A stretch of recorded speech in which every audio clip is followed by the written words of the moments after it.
शिहाबुद्दीन उर्फ मुइजुद्दीन मोहम्मद गौरी 11वीं शताब्दी का अफगान सेनापति था, जो 1192 ईस्वी में गौरी साम्राज्य का सुल्तान बना। सेनापति की क्षमता में उसने अपने भाई गियासुद्दीन गौरी के लिए भारतीय उपमहाद्वीप पर गौरी साम्राज्य का बहुत विस्तार किया और उसका पहला आक्रमण मुल्तान 1175 ईस्वी पर था। गुजरात के शासक भीम द्वितीय पर मोहम्मद गौरी ने 1178 ईस्वी में आक्रमण किया, किंतु मोहम्मद गौरी बुरी तरह पराजित हुआ। मोहम्मद गौरी और पृथ्वीराज चौहान के बीच तराइन के मैदान में 2 युद्ध हुए। 1191 ईस्वी में हुए तराइन के प्रथम युद्ध में पृथ्वीराज चौहान की जीत हुई। मोहम्मद गौरी भारत पर कब्जा करना चाहता था, परंतु उस समय के भारत के सबसे शक्तिशाली राजा सम्राट पृथ्वीराज चौहान उसके रास्ते का रोड़ा थे।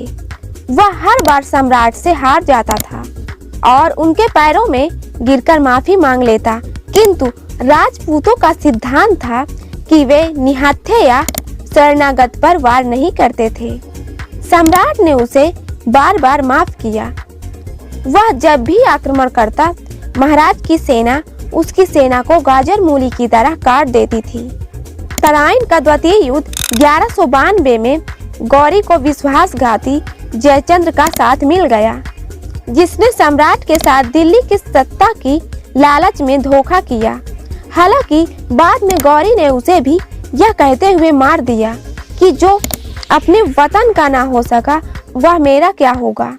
इस युद्ध में गौरी ने जयचंद से मिलकर रात में सोते हुए महाराज के सैनिकों पर आक्रमण कर दिया। उनके साथ जयचंद की सेना भी थी। परिणाम स्वरूप सम्राट को वह बंदी बनाकर अफगानिस्तान ले गया।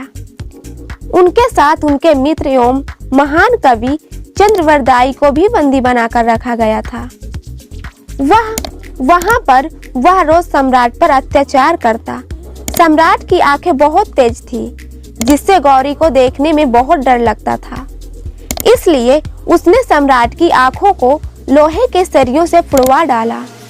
एक दिन गौरी ने एक तीरंदाजी प्रतियोगिता का आयोजन करवाया। महाराज ने भी उसमें भाग लेने की इच्छा जताई। मोहम्मद गौरी ने उनसे कहा, बिना आंखों के कैसे तीर चलाओगे? तब चंद्रवरदाई ने गौरी से कहा कि सम्राट को शब्द भेदी बाण चलाना आता है। गौरी चौंक गया, क्योंकि उसने इस तरह की विद्या के बारे में पहली बार सुना था। उसे यह कला देखने की इच्छा हुई।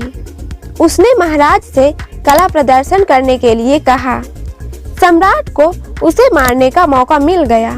तीर चलाते चलाते महाराज से चंद्रवरदाई ने गौरी की स्थिति बताते हुए कही, 4 बस 24 गज अंगुल अष्ट प्रमाण ता ऊपर सुल्तान है, मत चूके चौहान।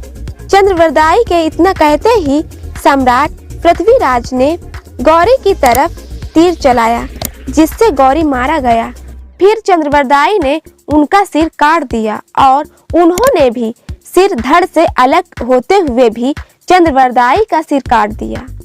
ऐसा उन्होंने इसलिए किया क्योंकि वे शत्रु के हाथों नहीं मरना चाहते थे।